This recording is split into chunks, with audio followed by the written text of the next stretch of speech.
All right, hello and welcome to Metal Toad University, Class 9. So far, let's bring up our site here. This is our site as it lives on our testing server here at Metal Toad. So far, for our site, we've created a really gaudy site, but it was fun to build. We went over how to use some slight animations. We used pseudo elements. Here we have some fixed positioning navigation up here. We've got pseudo elements for the borders here. We're using a slightly transparent background. And last week what we did was we created a new theme. So up here you see it says Wolf Me. Hit the wolf and it switches to a new theme. This was pretty fun to do, and we had a homework assignment to create a new theme, and I believe we have a student who actually did that. Right? Yeah. All right. So I think the first thing we should do is implement your theme. I updated the index, the CSS, and the JavaScript. So should I post those somewhere? Yeah, why don't you go ahead and just email them to me. Go ahead and email them to dan@metaltoad.com.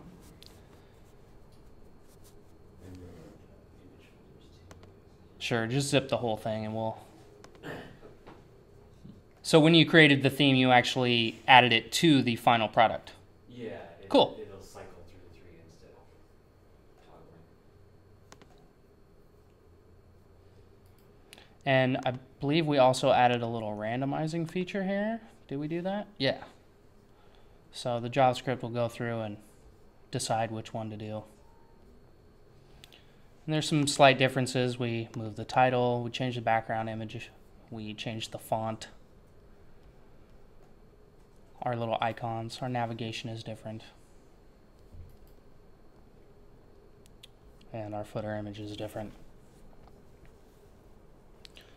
So once we get this site, or this theme integrated,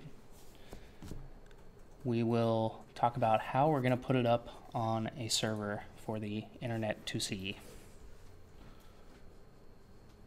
Just let me know when you've sent that. Did you say dan@metaltoad.com? Correct.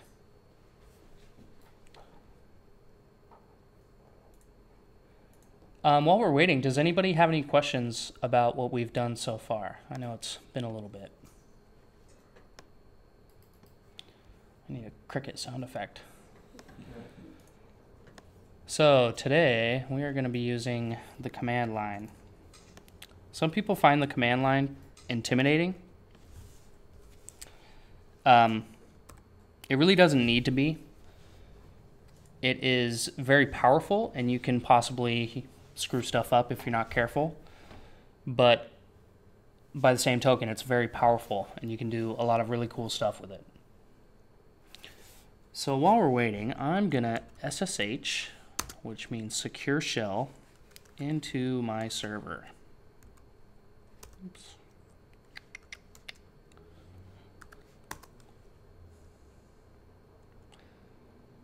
Now you'll notice it did not ask me for a password. And the reason it did not ask me for a password is we're using what's called private key authentication. So I've created a key, and there's plenty of tutorials out here how to do this, using a program called KeyGen, and it stores it in my user folder.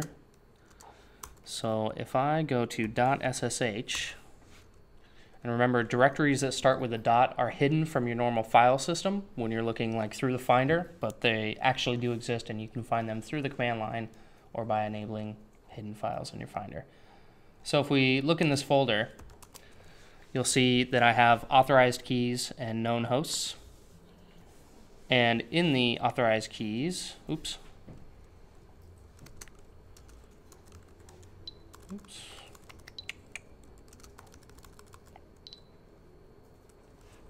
I'm actually going to go back up. I should explain all these commands too. CD is change directory. And the // is telling it to go up one directory. That's the same thing we used in our CSS when we were referencing the images from our CSS folder. All right. ls is list. I use some flags to show me all the hidden stuff. And so this is actually on my server here. So if I were to go into the authorized key file, it would show the key that I have on this machine right here, in addition to keys that I have on other machines. Any machine that has a key that matches the authorized keys will let me in automatically. And I actually have passwords disabled on this server, so nobody can try to hack their way in. So we'll go to my sites folder, which I keep in var www. It's kind of a standard place. And if we do an ls and list the directories there, you'll see I have some different directories up here. The blue ones are actually just aliases. They point to something else. Carpe Diem West is a nonprofit client I have, a freelance client, and both their Academy site, their carpediemwest.org site, all point to these aliases here that I set up for testing when I was first working. So we're going to create a folder here, and that's just mkdir, that's make directory. I type good. And let's do, I'm going to do something at danlin.com because right now we don't have a domain name. We'll probably purchase a domain name tonight, but because of the way name servers work and the way population has to occur all over the world, it can take up to 2 days for a domain name to be assigned to a server. It's usually a lot quicker than that, but for the sake of having a test server, we'll create bbb.danlin.com. And let's go into one of these other ones. I'll show you the structure that I'm using. If I list the files in this, I have BU, which is backup, DB, holds the database, if I have any copies of the database, and then HTML is where our actual site lives. That default to could probably be deleted, but I'm lazy. So if we look in this, we see a root directory, and you'll notice there is an index file in here, and that's what gets called if you call danlin.com or cda.danlin.com. So we'll go up a level, and I'm actually going to use a utility called Drush. Let's see, should I use Drush here? No, I'm not. I'm just going to use rsync. Drush is a Drupal specific tool. We'll get into that when we start working with Drupal. So I've set up my directory here, and just to make sure, I'm going to go into it, go into the HTML. Oops, I never created HTML. Good thing I did that. And now I'm going to show you why I have this specific structure set up. There we go. If I go to, I have to remember where everything is here.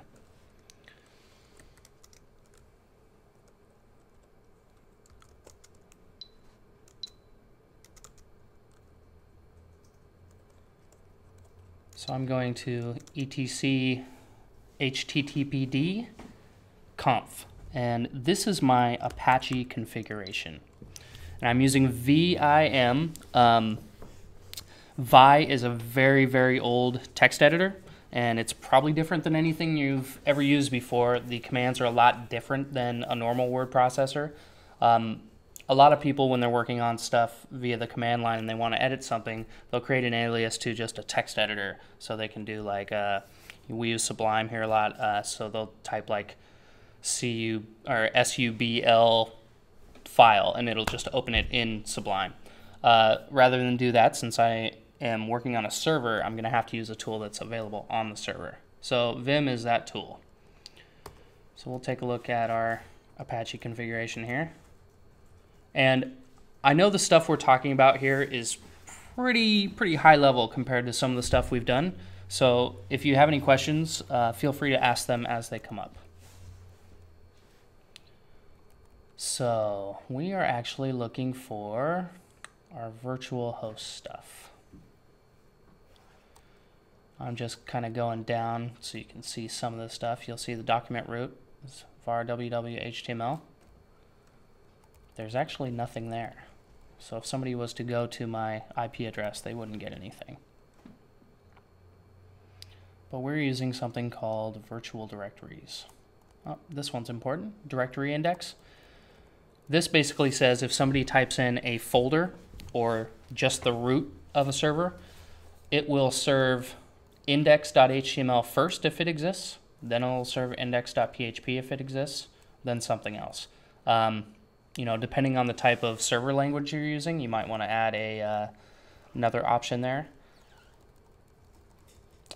Some of this stuff is still voodoo to me too, so I'm just gonna blaze right over it. I'm more of a front end guy, so it took a while for me to get this kind of stuff. Error log, custom logs, these show where these logs are stored. And I think I've done enough hunting through here. I'm gonna use a shortcut, and that's a slash to search. And then I'm looking for virtual. And if I just type slash and enter again, it'll just keep going through those. Okay, name virtual host is %80. And this is where the magic happens. Right here. Can I get rid of that? Okay, cool. So virtual host. This basically says anything that comes in on port 80, and I'm not really going to talk about ports a whole lot right now other than to say that each port is kind of like a mailbox at a building. The mailbox for our, maybe an apartment at a building is a better example. 80 is kind of open to everybody. You can walk in there and stuff will come out. It's open to everybody. I have everything else on this server locked down. In fact, you can't even send mail to this server. You can only send mail out, and you can only get to my servers on port 80, and there's also another port, I think it's 223 for secure connections. Those are kind of normal, right? 80 is very standard, yes. 80 is what everybody uses. It's very well known as the web port. 443 is the secure one? Yeah. Very right. So you'll notice I have var www %0 HTML. And the %0 basically says, give me the entire domain name that they searched for that is pointed at this address, and look in that folder there. So when somebody types in blah blah blah.danlin.com, danlin.com is pointed to my server via name servers. So it gets to my server. Then it says, do you have a folder called blah blah blah.danlin.com under var www? If it doesn't match that, it just sends back, can't be found. If it does match that, it serves from the HTML folder. And that's pretty much it for my server configuration, at least as far as virtual hosts go. So now to get out of this, I'm going to hit escape. And colon is kind of, it tells it that you're entering a command. If I were to just do Q, it should be okay because I haven't changed anything, and it'll just let me out. Yep.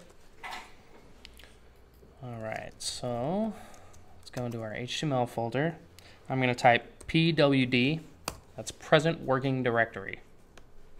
I'm just going to copy this for future reference. Where should I put this?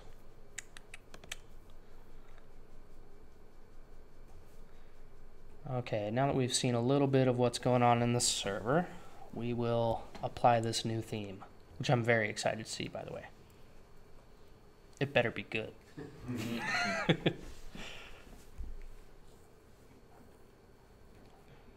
My password seems to have changed. I don't remember setting one. They had the security breach, so made everyone reset. Oh, darn, you know, I don't even think I went to the site and reset it. Oh, well, it's going to let me do it anyway. I'll post that there. Let's go get our folder. Lewis isn't junk. Go make them. Suppose that's what happens when you just send somebody a zip file. Here, sucker, open this. Ooh. Mail downloads. Okay, so you modified main, index, and CSS and the JavaScript? Yeah, main.js. Okay. February 27th. Did you modify normalize too? Dun dun dun. So, this is one reason we need to use version control on everything. We're also going to talk about that. So, I will take main, copy this over. I think you guys know how to do this. I'm going to shut up for a minute. That's the price of this class, is bad humor.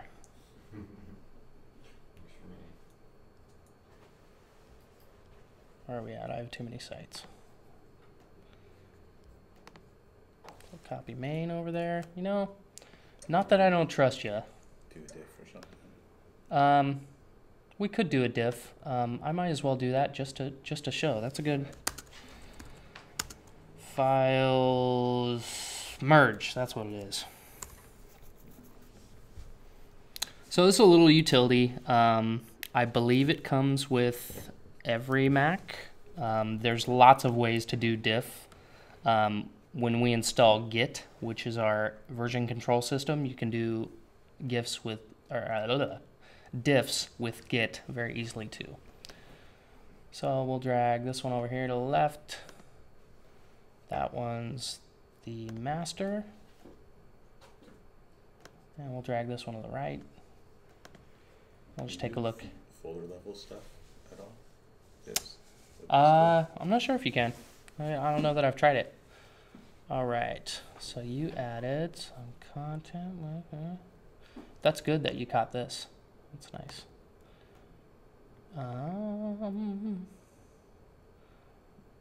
Space.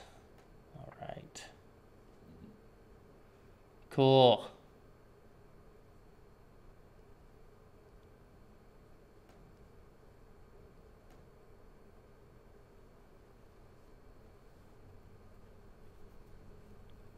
Okay.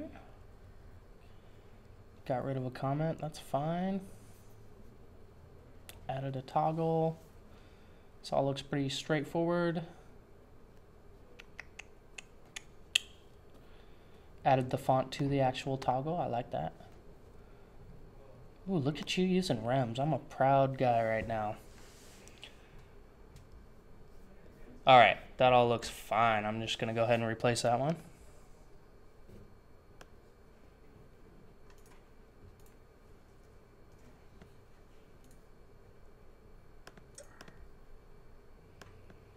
Okay, let's see what happened to normalize, because I am curious about that one. I don't remember modifying. Don't remember modifying it, but I'm definitely curious about it. That one on the right, that one on the left. And it doesn't look modified at all. Sweet. All right, let's do the same thing with index. You know, I'm curious about Mark's question, which was, can you do this with folders?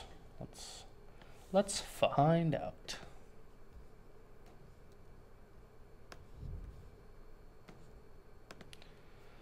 Yes, you can. All right, looks like 2 was modified. That one you added? No, we did that for some reason, didn't we? Oh, you know, I think I threw that up there for something else, just using the folder. You added some images, that's cool. I would have totally forgot those. Index, hello index. Are you going to show me anything? Oh, double click it. So another link to a web font, a new toggle, and that's it. Well done. Good job.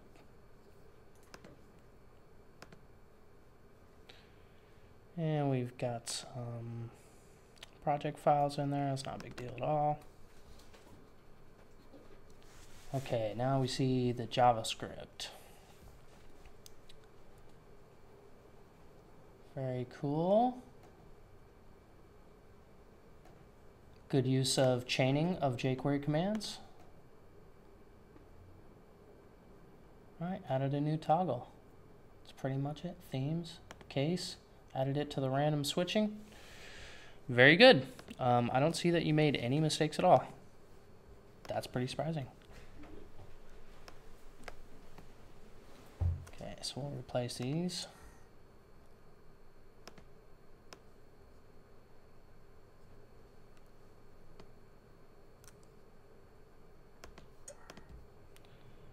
And I'm just going to go ahead and replace the image folder too.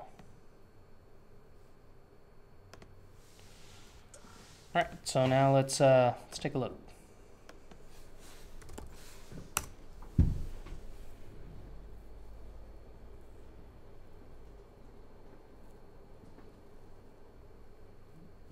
Okay.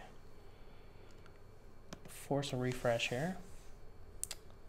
So we're not seeing another toggle here. You should cycle through them, so if you press zombie, yeah, there you go. Ah, okay. I see what you mean. Cool. Very nice, very nice. What's the navigation? I want to see it. All right. Oh, this is ridiculous. I love it. You know, being a web developer, you always want to do really ridiculous stuff like this, but, you know, nobody ever wants to pay you to do stuff like this, so this has been a fun exercise. Well done. Yes, round of applause. Good job, Lewis. All right. This is hilarious. God, you picked great images, too. Good job. All right, so now we will send this up to our server. Oops, I'm still on my server, so I'm going to exit. That brings me back to reality. I'm going to change directory. I'm going up 2 levels to go back to the sites directory, and I'm going back down to BBB. When you're working in the command line, tab will autocomplete almost all the time. If you try to CD into something that isn't there, it'll just beep at you, depending on your settings. Okay, so I feel like we should put this up on our testing server too. Nah, we'll just start using my server. rsync, AVZ. I happen to remember what that is. It's archive, verbose, zip. I'm totally pulling that out of my ass. I know verbose is right. Let's see what the rest mean. Somebody once said use these, so I do.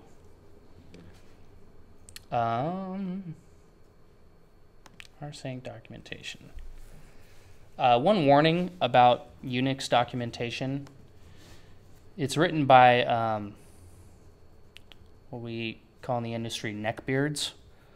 These are people who aren't necessarily the best communicators. So finding documentation can be kind of tricky sometimes.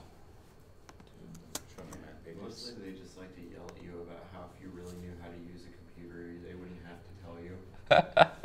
Yeah, exactly. See, this says use AVZ, so I just listened to it. But let's see, what does A actually mean? A means archive. Hey, I had that right. V is verbose, 2 out of 3. Z is compress. Hey, I was right. I'm amazed. And with that, I am going to show a XKCD cartoon. Yeah. Let's see, which one is it?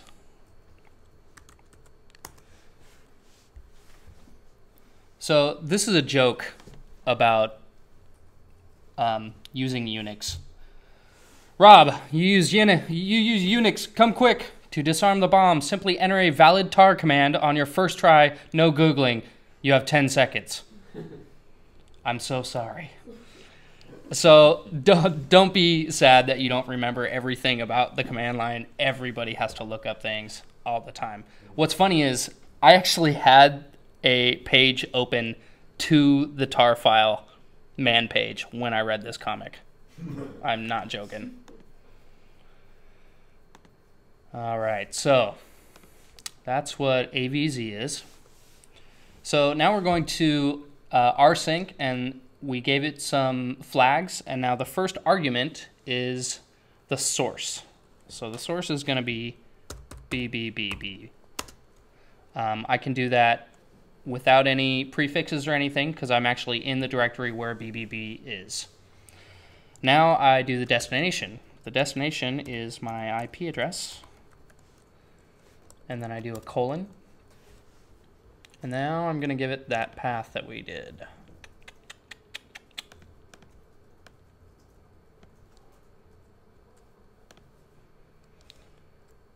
And let's add slashes to the bottom. In theory, if I remember how this works correctly, which I usually don't, this should grab all the contents of BBBBB and put it in the folder HTML. Let's give it a whirl. Sorry, contents of BBB on your computer, Yes. So and move it onto the server. correct. We have rsync, that's the command. We have our flags, archive, verbose, and Z. When you're doing Unix commands, I'd encourage you to use verbose all the time. It just means it will tell you everything it's doing as it's doing it. Then we have our source, and we have our destination. So let's give that a whirl. Big money, no whammies. So this is pretty similar to FTPing something to a server in order to host it, isn't it? It's very similar. However, I'm teaching you this because FTP is very, very point and clicky. Doing it this way, I think, will give us a better understanding of how servers work. I actually don't even have FTP set up on my server just because I didn't want the hole in the firewall. I didn't want to deal with permissions or any of that. It's easier for me to just rsync. If you happen to get into this industry and you start doing stuff on your own, I pay, I think it's $110 maybe for my virtual server a year. So, you know, I charge my clients a really minimal fee to host. I think it's like, I don't know, I charge one guy like $15 a month to host his stuff. So that pays for the server. At the same time, I have to maintain the server, which means I've gotten notices from the company that hosts my server saying your server's sending spam out and we're going to shut you off if you don't fix it. And I've had to like scramble and buy people beer to help me out. And, you know, there's pluses and minuses to hosting your own stuff. I would highly encourage you to host your own sites. I would probably not encourage you to host other people's sites unless you're really looking to do that kind of thing. I pretty much only do it as a favor for people at this point. You know, like that client, Carpe Diem, they happen to have a really big maintenance contract with me, so it's not a problem for me to also host their site and take care of their stuff for them. So, says it worked. Let's SSH into our server, make sure it's there.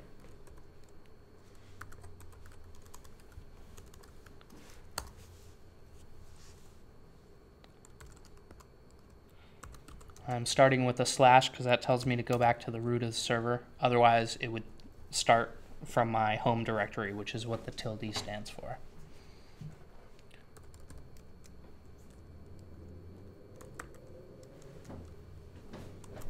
All right. Oh my gosh, got it right first try. Hot diggity. All right, let's see if we can actually get to it.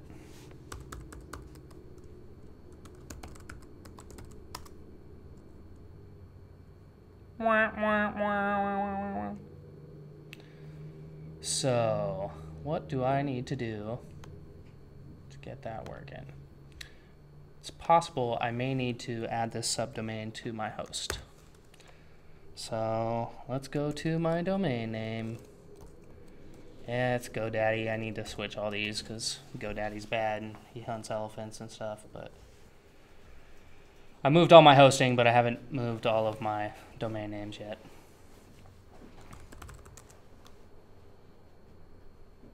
Why are they bad again? What? Why are they bad again? I'm not extremely happy with the company in general. Like with the service. Okay. But they are mostly bad because the owner is a jackass. And I don't want to give him money anymore. That's completely fair. Yeah, he's, I don't know, you can look him up. He does some pretty crappy stuff. He, he'll pay a lot of money to be able to go hunt endangered animals and stuff, among other things. Okay, where is my stuff? Sorry, they changed this interface on me, which isn't the worst thing. Okay, danlin.com. So we'll go in here. And now we're going to go to... There should be somewhere where I can add subdomains.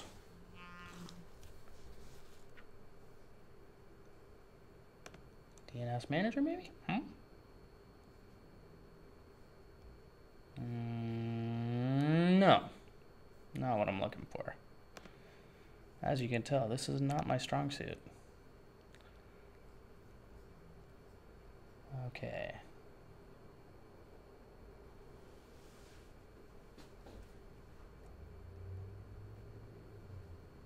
Grr.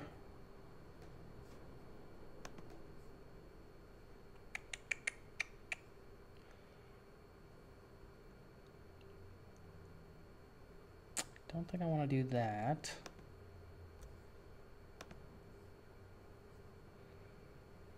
It doesn't help that they changed everything on me.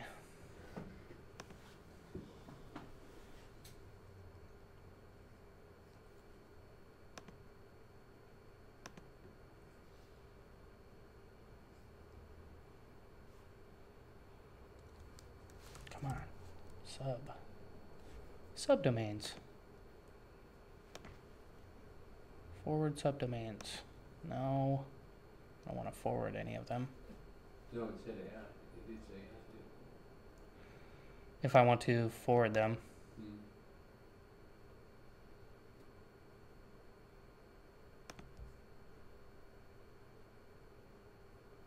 Yeah, I don't want to do that. You know, the more I think about this, the more I'm thinking I probably shouldn't need a subdomain, right? Because it's going to my Apache. I'm wondering if maybe I should take a look at my settings.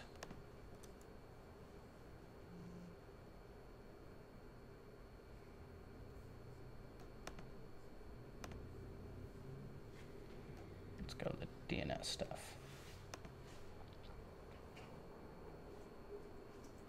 There we go. Here's what I was looking for. So, CNAME is kind of the quick way to do it. If you were to add an actual host, I believe it may actually take a little longer. So we're just going to add a new one here. See, I already have a bunch of them. BBBB. And we're going to point that at, which essentially just means go to the root of the server. If you see at here, wait, no, that's not at. There we go, at. Goes to the root of the server. So we'll save this.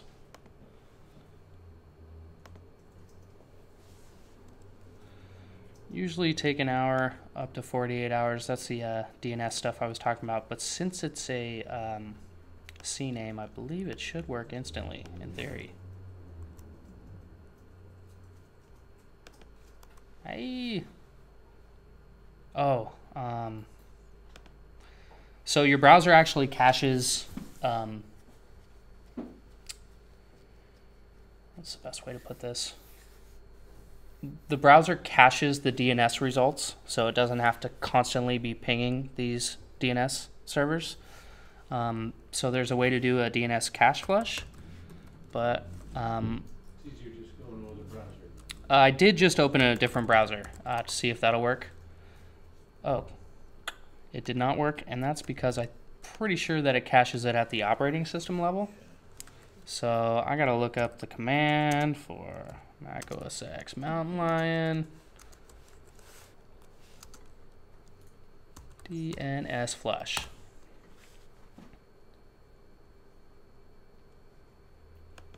So the stuff we're doing right now, this stuff actually has a name these days, and it's called dev operations. It's kind of somewhere in between, you know, a server admin or a database administrator and an actual developer.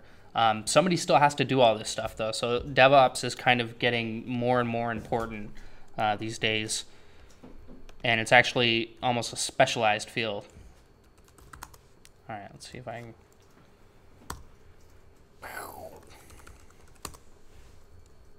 All right, so in theory, dope. All right, I'm gonna go take a look, see if I got my stuff right here. It's also entirely possible that it hasn't made it through GoDaddy's systems or whatever, or the guy hasn't pushed the button. I don't know. I've like troubleshot stuff till I was, you know, crying and begging the Lord to make it work, and then all of a sudden it just does. Okay. We see our bbb.danlin.com right there. Okay. So, why don't we buy a new domain name? Namecheap.com is kind of where I've been going lately. I don't know anything about their owner yet. Wow. I'm sure he's a jerk too, but whatever. So I need to figure out a domain name for this.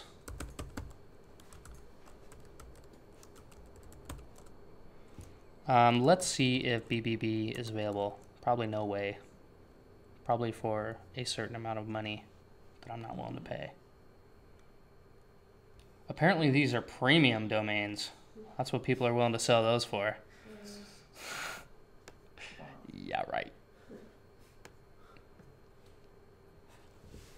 You know, in case you really needed BBHZ.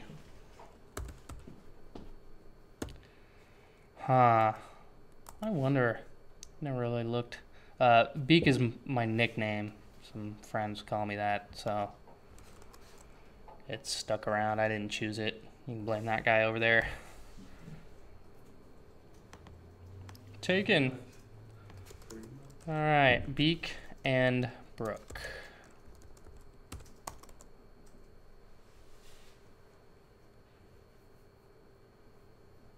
Available for $10.69 a year.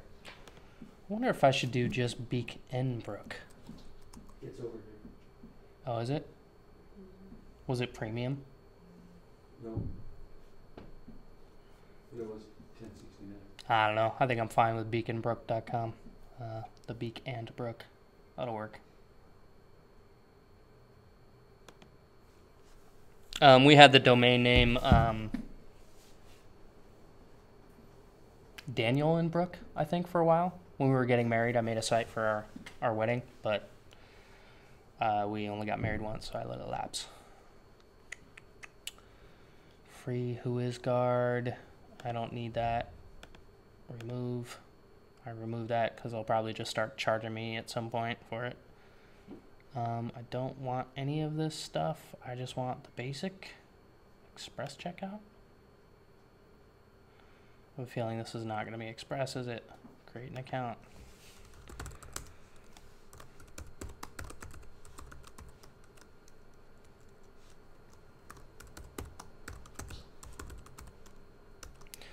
A word about passwords. I now have a different password for every site I go onto.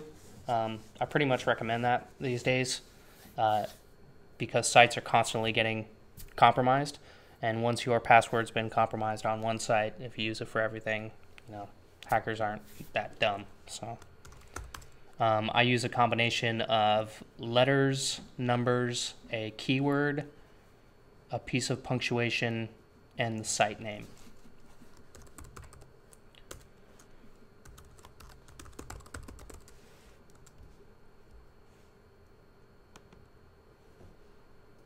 How do you remember them then?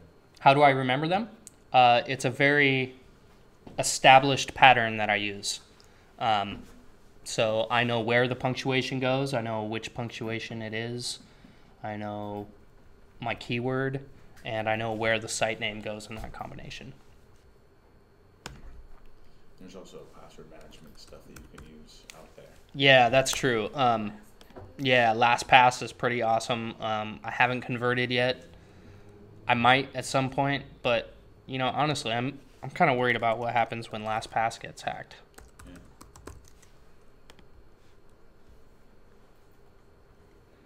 Important note for Hotmail users. Switch. Actually, have you guys seen the new Hotmail? Yeah, Outlook. It's strangely awesome. That's what we have to use for all of our faculty email stuff. I've already got it all set up for it. Yeah, what do you think of it? It's not terrible. I'm still mad at Microsoft. I haven't been able to recover my Hotmail account, which is linked to all my Windows Live and Xbox Live stuff. So I can't log into any of that, and I can't do it over the internet. And every time I've tried to call, they're like, "Yeah, you don't have enough information." I was like, "I haven't used that account in 10 years." So it occurred to me that I probably shouldn't record my credit card number and put it up on the internet. So I'm going to stop the recording for just a second. Probably a good plan. I'm glad I remembered that. All right, welcome back. During the break, I was doing a little hunting on some of the I got it. games. Oh, you got yours up at danlin.com? Sweet. Okay, so apparently GoDaddy just worked. Let's take a look.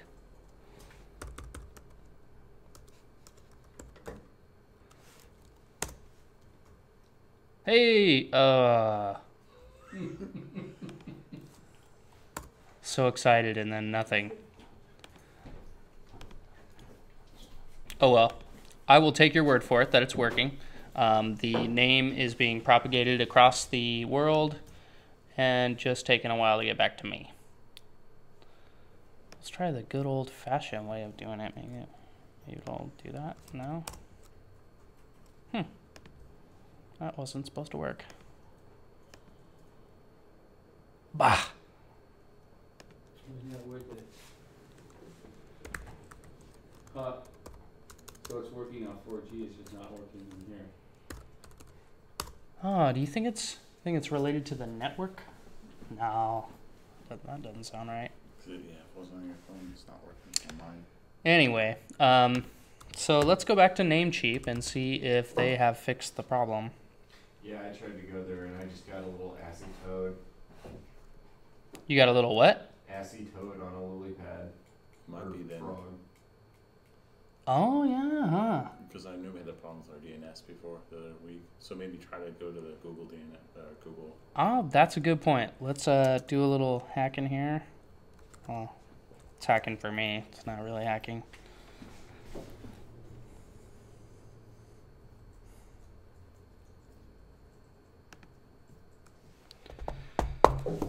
We are going to go into my network preferences and switch my DNS server to a different one and see if that one's picked it up. So I'm going to network. Hopefully you should never ever have to do anything like this. Some people will go in and change their DNS server name for the cable companies so they don't get secured. Oh yeah, I did do that actually. Yeah. There was a comment that some people actually go into this and change it when they're on like Comcast or something to. I'll get it on my phone too. Yeah, I got it on my phone too. Sweet, everybody can get it on their phone. Let's see if 4G, right? let's see if switching DNS helped. Haha! All right. What network?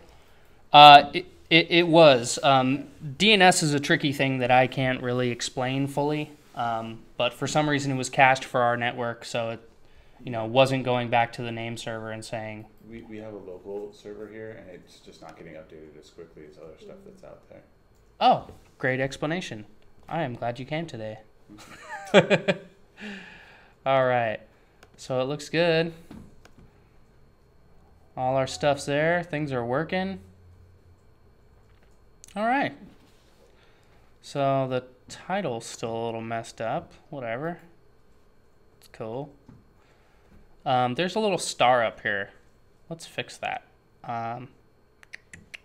We need some sort of icon. We'll do the bee, since there's some bees involved here. While we're waiting, we'll watch a slideshow. That was me as a clown. That is a couple friends of ours. Me as Beetlejuice. That's my sister Amelia. And another couple friends of ours. And that's my friend Nancy. And that's my severed head. Okay, I think we're ready to go here. I am going to do a new one. Okay. I don't think I have this font installed, so I'm going to do something really cheap here. I'm just going to take a screenshot. Cha-ching. There's a failure there. I named it FAQ. That couldn't have been good.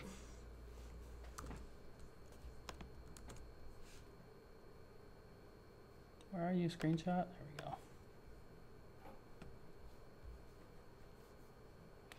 All right, Mari.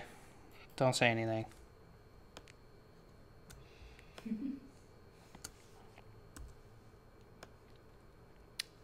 Oops. Got some constrained proportions on here.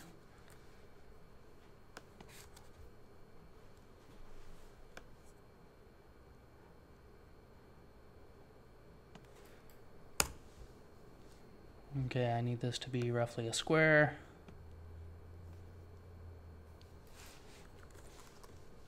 Or exactly a square.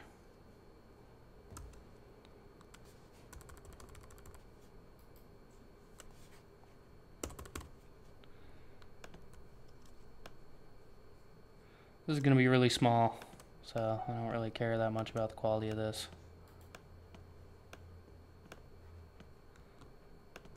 Whatever looks weird, I'll call it a effect.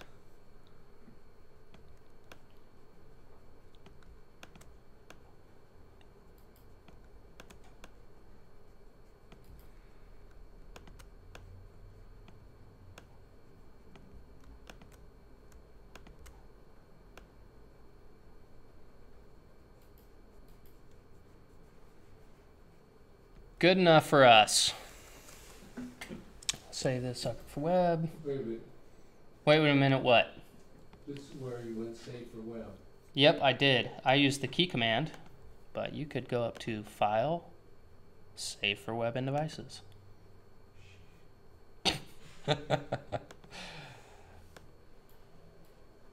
Alright, I'm going to save this at quality 100 because I'm going to be doing like different sizes for it and stuff. Let's call it Fav on the desktop. Now, to get my favicon, I'm actually going to cheat a little bit. Favicon generator.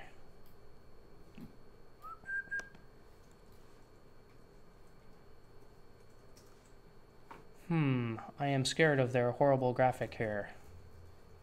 I'm also not seeing iPhone icons, so I bet there's probably a better one.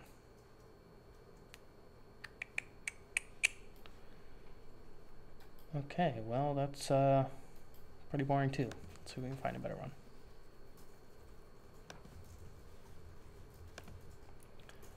There's no shortage of them. I'm looking for one that will actually output a series of different different files. What is a favicon? See this little thing here? And this little thing here? And this little thing there? Oh, Those are favicons. But I'm getting bored, so I'm going to just use this one. Generate favicon. There it is. Save image as. We're going to go to our site. BBBBB. You'll see there's already one right here. I'm just going to replace that sucker.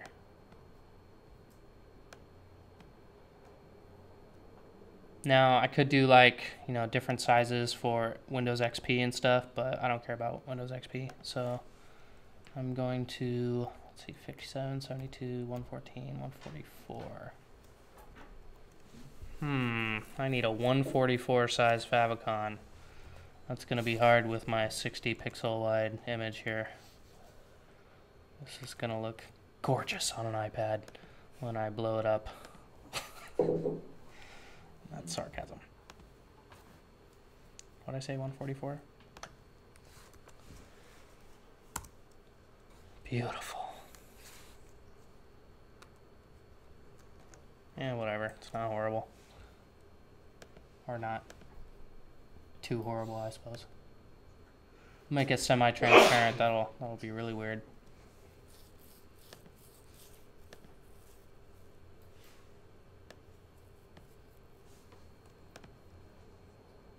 And I believe because we put the pre-composed flag in there, in the image, it will not add the special little glare and rounded corners that it normally adds. Pretty sure with that's what that's for.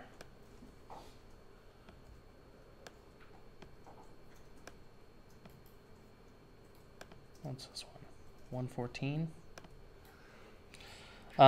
Resizing over and over is generally not a good idea, so rather than downsize that one, I'm just gonna bump it up from the original again, which really you should never enlarge images like that.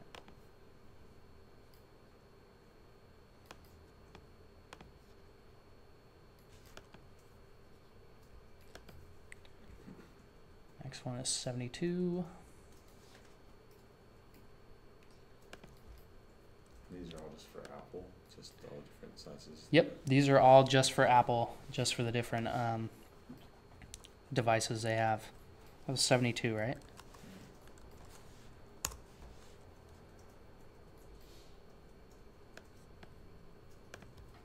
And we'll do one for 57 too. This one's actually going down in size. Did I say 57?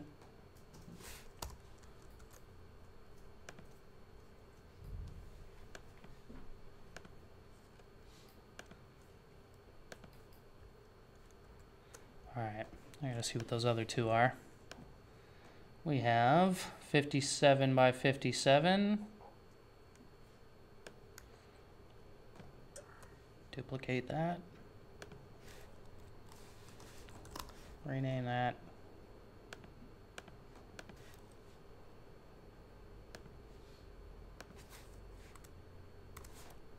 Not sure why it needs two at 57, but who am I to complain? And another one at 57. Okay, we'll just rename this sucker. No problem.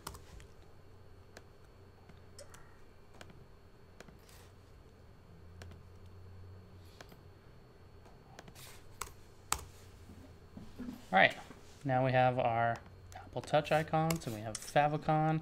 Let's go ahead and sync this back up to the server. Oh, let's see. I need to go up one level to use that same command. Ding. Now, rsync is kind of smart. It will look at the directory that you're going to and see that those files already exist. So in theory, it should only send up the ones that we've modified. Come on, rsync. Don't make me a liar.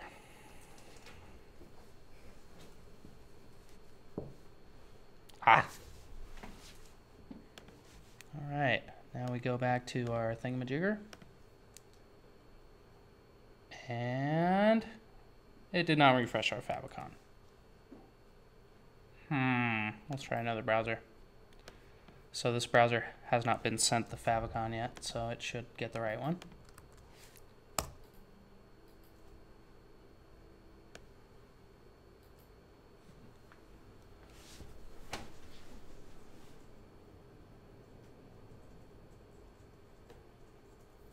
Huh, there we go. Special. All right, well, our site's pretty much come together now. I'm gonna do one more check at Namecheap and see if they fixed whatever it is I broke. Is there a question there? Yes. What's up? Were you gonna make another button for toggling the theme? So right now, Lewis set it up so that they toggle, and I suppose since it's 720, I like the idea of having 2 toggles too. So yeah, we can do that. Let me see if they fixed this yet. Sweet. Okay, let's see if it fixed the name servers for me.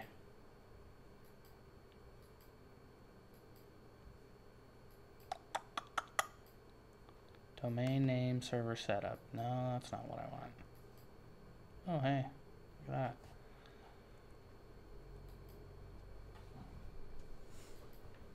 Transfer DNS back to us.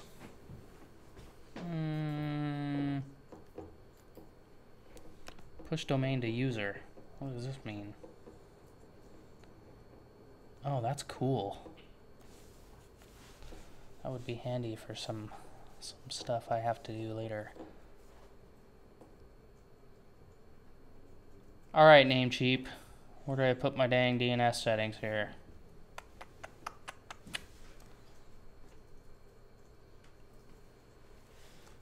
So I hate help systems usually, so I'll actually rather Google.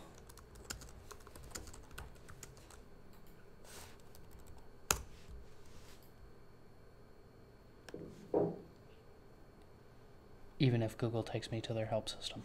So Manage domains. You go to Google to get a specific question answered that the company you're dealing with didn't bother to give an answer for. Absolutely. The question was, I go to Google to find an answer to a question that the company wasn't providing.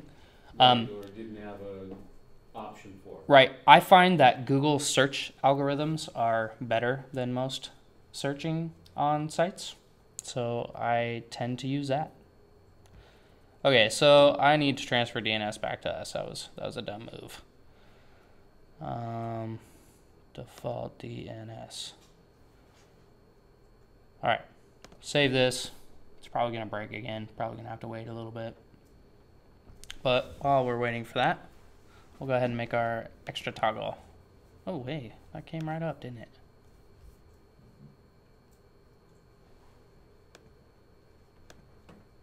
Huh, all right, well, let's go to our dynamic DNS. That's where it told me to go.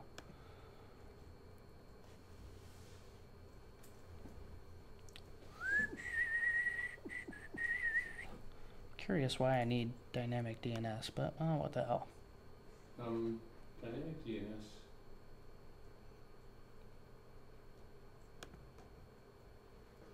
You probably don't need it, but I guess. Let's see, I'm just going here. Under subdomain settings, select all host records. That's what I was looking for earlier. I'm missing host records here. Oh, right there. Sweet. So here's where we'll finally be able to IP address URL.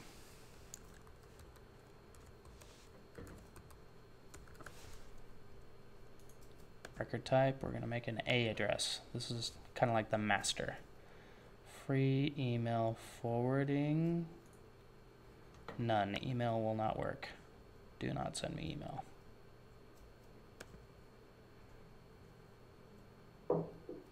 Cool. All right, so I wonder if our domain name will work. This part is always kind of frustrating for me because there's not instant results. That bugs the heck out of me.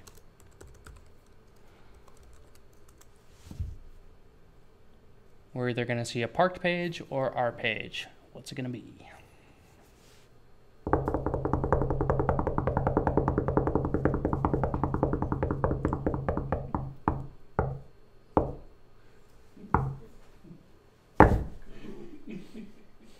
Wait a minute. Okay, I don't think that's populated yet, so we'll go ahead and add our toggle here.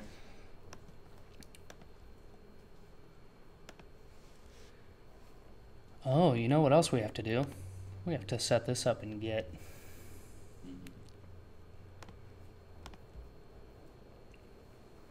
Git is a large subject, but we'll approach it today. Okay, so I see the toggles in the HTML. I'm guessing that by cycling them, we just hid them in the CSS for each one. So I think I just need to go to our themes and unhide them in each theme. Wolf theme. So we should have a toggle here. So yeah, we don't want to show the wolf toggle when we're in the wolf theme, but space we do want to show.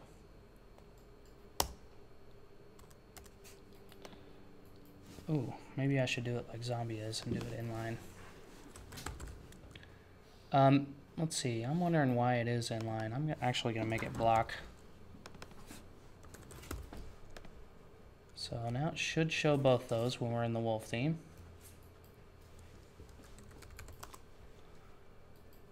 Okay. Space will show the wolf toggle. Zombie will show the wolf toggle.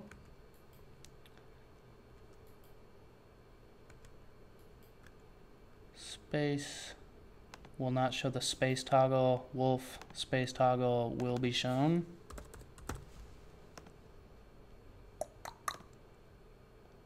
Space wolf toggle.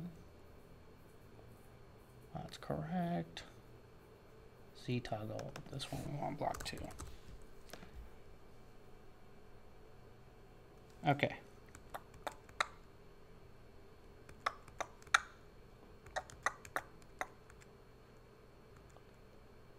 Okay, that feels like we did the right thing.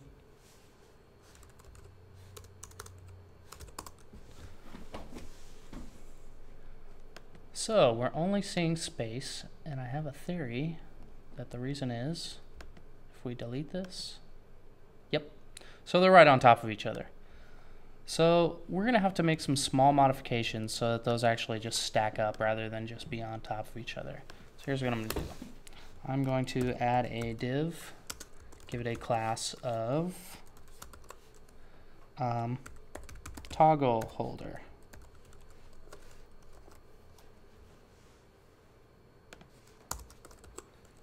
Close that div around the toggles, and I'm going to make sure to fix my indentation because quality is important. Okay, so now that I've added this, I'm going to go back to our hello. I'm going to go back to our CSS, and I'm going to find that absolute positioning.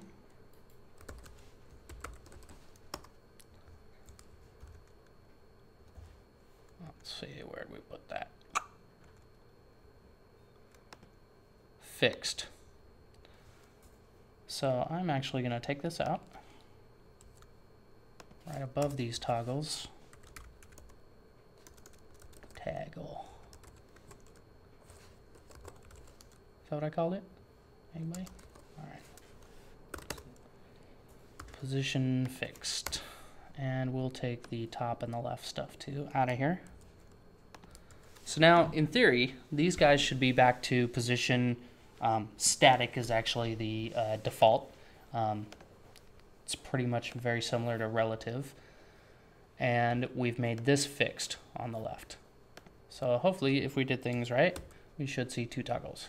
Oh, there we go. So are we seeing the background for that too? Ah, okay. He got display inline. We need display block there.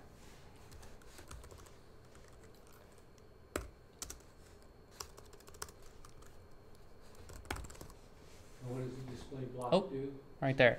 So the difference between display block and display inline is inline is used for things like text. All text is inline, which means it will stack horizontally and then flow to the next line when it runs out of space. A block essentially clears the it clears the line break, so it goes to the next line automatically. And a block also takes up whatever height and width you give it, whereas inline only takes up the space of the contents.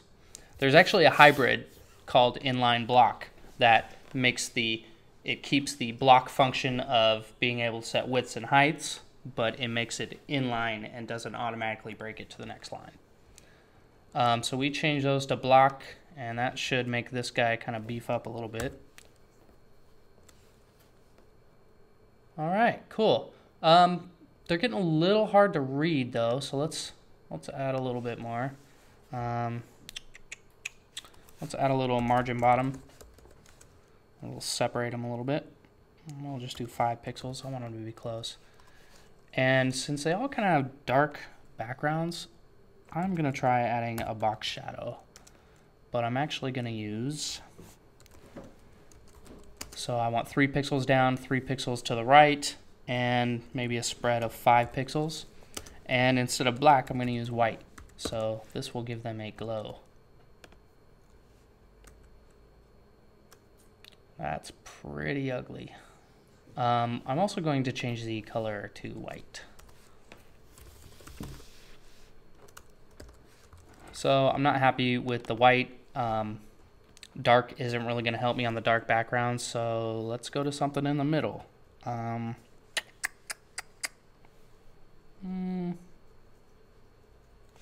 go 555. It's a decent gray, I think. There we go. So a little bit of a shadow. This guy's still blue though. Was that specified somewhere? Huh. Oh, that's right, because it's an A tag. Dirt.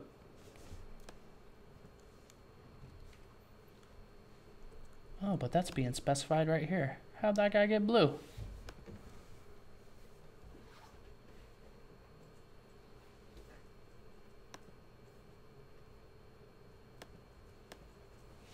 It's not part of the background.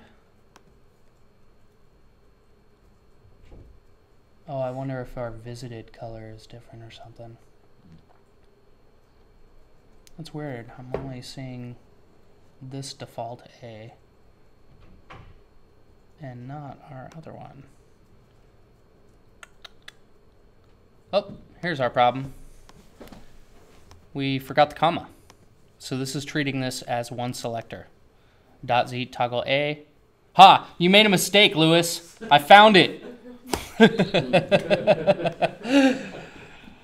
All right, so that gives us much more what we want.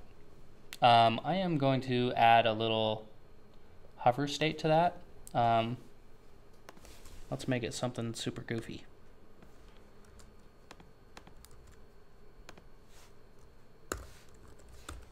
So I'm just adding hover here.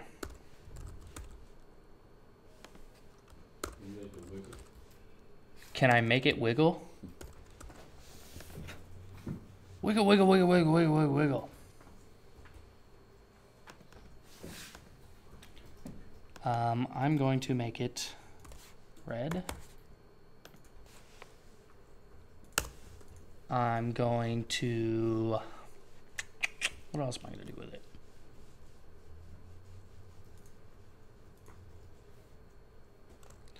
Let's go ahead and give it a glow.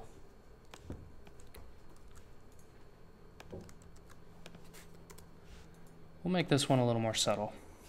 So 0, 0, and like, I don't know, 15. So that should spread out nicely.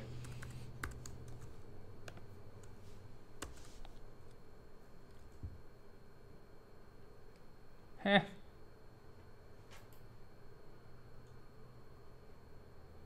Weird. I wonder what's up with this font that it's adding that background. It's kind of weird. Oh, because I did box shadow and not text shadow. That would explain it. Alright, so refresh that. Alright. So, those guys are kind of hard to read. I'm going to bump up the size of them, I think. Boy, what are we at here? I'm going to take a look. Computed style. Font size. 15 pixels isn't horrible. But since they're in funky fonts, they're kind of hard to read. So.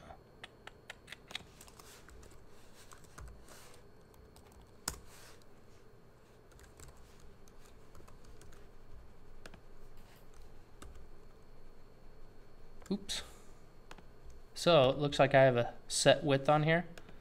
If I take this out, it should, in theory, expand to the space that I need. Okay, so the Space Beam one needs a little love because it's just different. It's a unique little snowflake.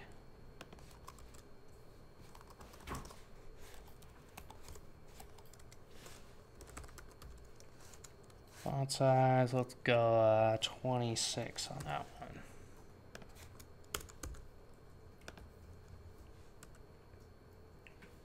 There we go, that's a little better.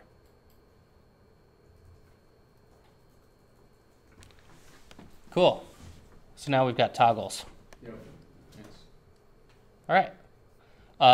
Let's go ahead and rsync this back up to our thingamajigger. We changed CSS and HTML, so it should only change 2 files. Wow. All right, let's see if our domain name's available.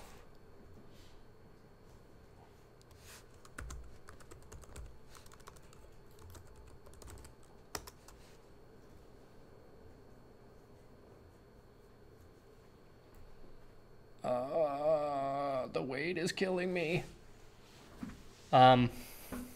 So it looks like this part, which I kind of frankly expected not to work tonight, is going to take a little longer to get around the world. You know what? Try to flush again.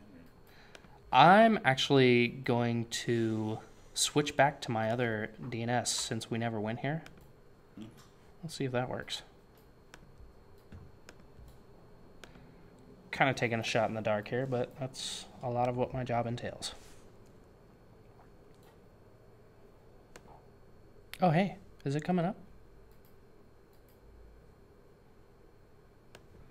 No, still sending request. So let's go to world now. Still sending request. Okay, let's talk about version control. I didn't always use version control. And then I irreparably screwed up some things.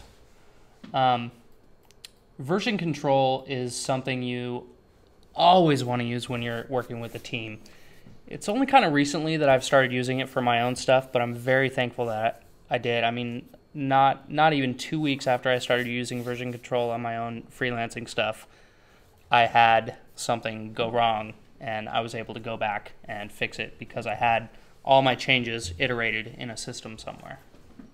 So we're going to create a new repository.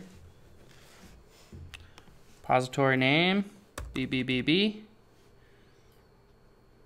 How is that possibly still available? Oh, well, I'm taking it. Description, no. Public, because I don't have a paid account. All right, there we go. So there is my Git address, and you see it says SSH here. So create a new repository on the command line. It'll pretty much just do stuff for you. I already have some files in there, so I'm just going to do a couple things. So I'm going to cd into my BBB folder.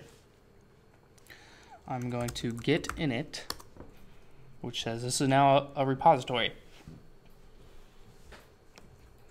You'll see my command line changed there to show master. Master is the default branch of any folder or of any repository. And to talk about branches for a little bit, you may have a site that you're working on and they decide that they want to have a recipes section. And this recipes section takes you a while to work on. So you're working on it for a course of maybe 2 to 3 weeks. But you don't want to hold up development of the entire site for that. Like, let's say while you're working on that, they also say, hey, I want to change this random little thing. Instead of, reverting all of your changes back and making that one change and pushing that code, you do all your changes in branches. And then you merge them into whatever branch is your gold copy. I recommend not using master for anything. You should probably have named branches. We tend to have a branch for every environment we're working in here locally. So we'll have a dev branch, a staging branch, and a production branch. And then we'll have feature branches for everything that we're working on. Often we'll get assigned tickets and we'll just name the branch the number of the ticket and then merge that in when we're ready to go. So we initialized our repository. And now I'm going to add, and I'm saying add dot, which basically says add everything under here. It says okay. Now I'm going to commit it. Basically saying, What's the A for? oh, you had to ask that, didn't you? I know that, I just don't know. This is my initial commit. So the A, I believe it essentially says commit all, even if I didn't add it. Oh, okay. But I use the add all command anyway, so somebody told me to use this once and I do it. I know that's horrible, but that's what it is. This is my initial commit. So it creates all that. And now I've committed this to my repo that I have right now. I could essentially stay with this repository just locally and work with it, create branches, do my merging here. But I actually want to get it up on a server. So I'm going to git remote add origin GitHub. Now this gets a little complicated. Basically I'm saying git, I'm adding a remote location to this. I'm remote adding, the grammar's bad when git, sorry. And I'm calling this remote origin. And this is where that remote is. So I'm gonna copy that. Now, I've already set up my public key with Git. So Git knows who I am already. That's something you'll need to set up if you decide to use Git. And now we're going to git push u origin master. And the u means upstream. All right, this will push it all to the server.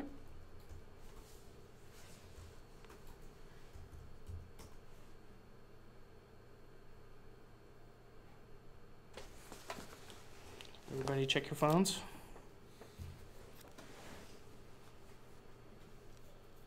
All right, ready.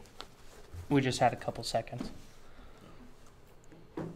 Okay, so now we have, you'll notice that little yellow X that I have is gone. I actually configured my shell to show me this kind of stuff. I can point you towards tutorials if you're interested in modifying your shell. You can have it do all sorts of weird stuff. You know, by default, you saw when I logged into my server, it was very bare bones prompt. Like, yes. Oops, what am I doing here? SSH. So when you see my prompt come up here, it says who I am and what computer I am on and what directory I'm in. And that's it. It doesn't tell me like the full path. It doesn't color anything. It doesn't show me my Git or anything because because I have never really customized the server shell. So now that we have our version control, let's go make an arbitrary change. I'm going to add a return there. And if I go back here and let's just list that, you'll see it now shows it as dirty. So we can add, commit. Always good to give messages. That's what the M's for, is message. If you don't, it will come back to bite you when you actually want to see stuff. Now, if I was to push and somebody else had committed other changes, it's possible we could, have all sorts of conflicts. So it will say, I can't merge your changes without you pulling the repository first. So if I did a git pull, right now it's going to say everything's up to date. But if people had made changes, what it'll do is it'll pull down their changes and then attempt to automatically merge your changes into that. Gets really good about that as far as version management systems go, but conflicts are still conflicts. If you guys edit the same line in the same file, it's very possible there's going to be a conflict, and it'll say you have a conflict, go to this file, resolve it, re-add it, and then we'll work from there. And it'll show you something like this.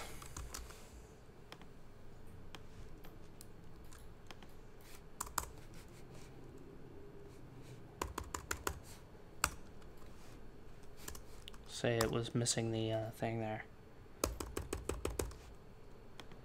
So you'd see something like this, where the head came from the server and this is your change. So you'd essentially have to pick and get rid of these extra comments, and then it would allow you to add them and merge those back into the repository. But we're all good, so I'm going to push that one silly change.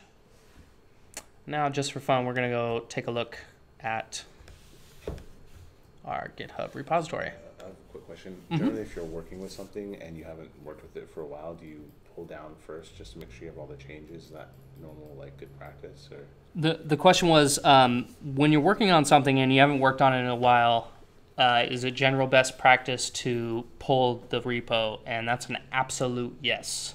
I've actually gotten bitten before, where I came back to a project, didn't pull down, made a bunch of changes, and had all sorts of merge conflicts. So definitely important to do that. Yeah, it is your silly change. Yep, there it is. Silly change. That's the latest one. And this shows a lot of really cool stuff. I mean, right now I only have one branch, but I can go back and look at all my different commits. I can browse the code for each of those commits. And there's actually graphic applications. Here's one called GitX. Let me pull up another repo so you can see how crazy this can get. There's another one called Source something that I just downloaded. Source Tree. This one looks a lot fancier. I haven't had time to play with it, so I don't know how to do anything in it. But if you're just starting out, I'd actually use Source Tree because it looks like it has many more functions. So let's go into a repo that I know has all sorts of weirdness. Source Tree is made by Atlassian, so I think it's meant to interface with Bitbucket. Oh, interesting. Okay. Yeah, Bitbucket is a free alternative to GitHub. I use GitHub for now because I haven't reached the free maximum. At some point, I'll probably have to move to Bitbucket too. So if we do GitX on this DC, see we're in the staging MTM branch here. GitX, it will show us all the branches. Wow, really only down to master and staging?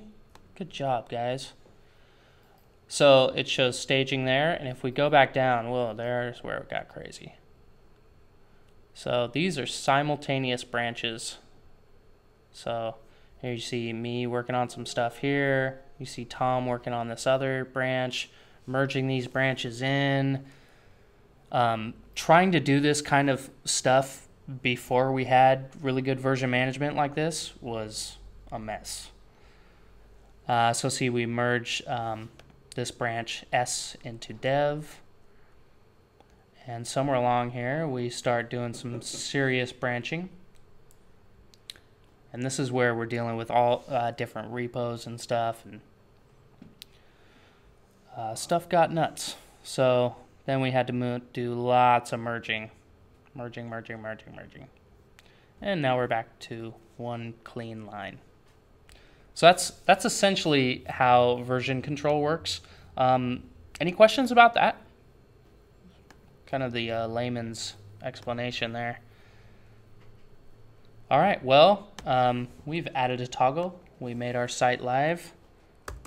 I wonder if our site is up yet.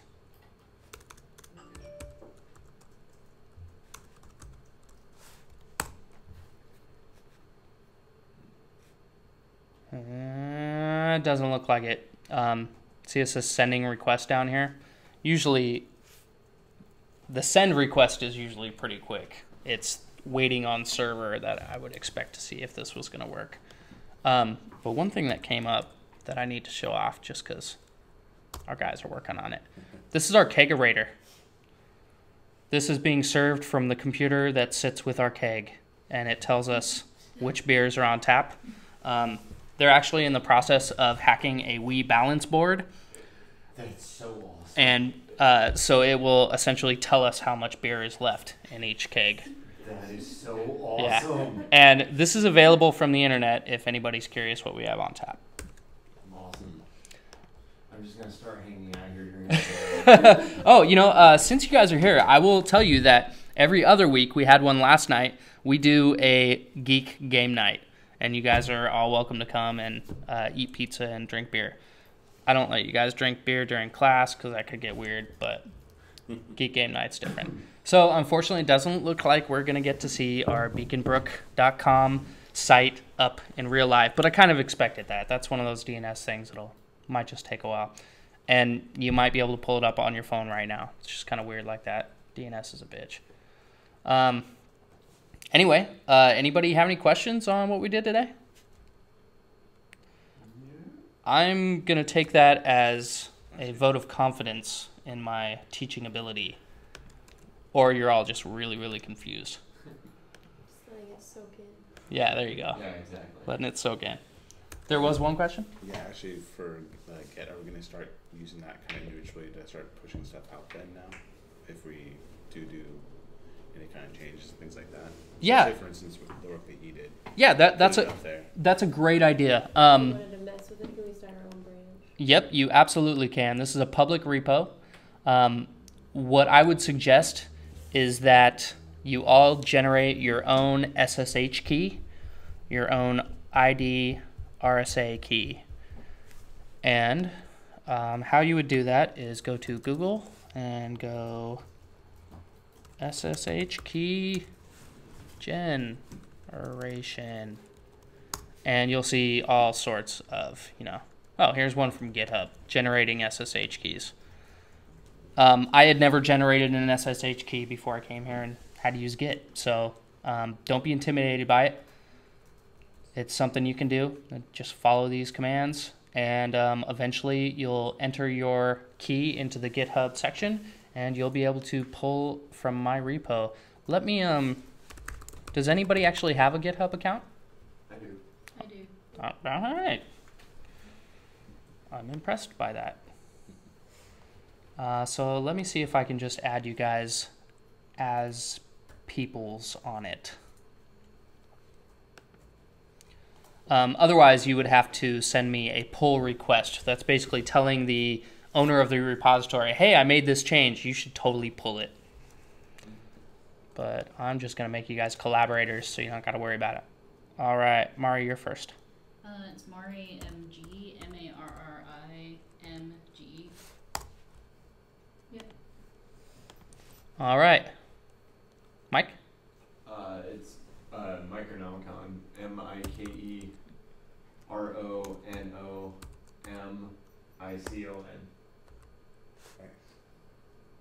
What? RONOMICON.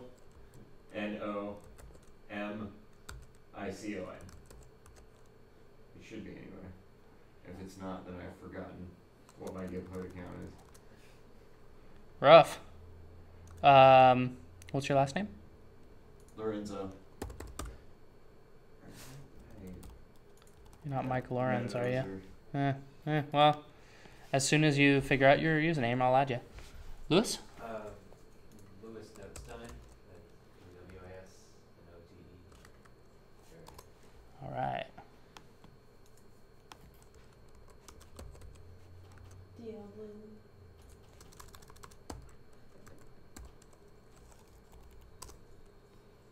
I just did my name, full name, Mark Rubenstein. Sweet. How you doing down there, Dad? You got a username yet? All right. Well, email me when you get it. And now that you guys have been added, you can simply go here and you'll see SSH, and you use this, and you can copy that. And let's say we were to be somewhere where it would be okay for me to dump this. Let's just do it on the desktop. You would go git clone and type that. And that will download the entire repo to your computer. Another thing you can do is you can use Git for deployment. I could set up Git on my server and go SSH into my server, and instead of doing the rsync, I could just git pull and bring down the latest code. In fact, I should probably be doing that. All right, there we go. We are done for the night. Anybody have any questions, feel free to email me or call me. I'm pretty available most of the time. Thanks, everybody. Thank you.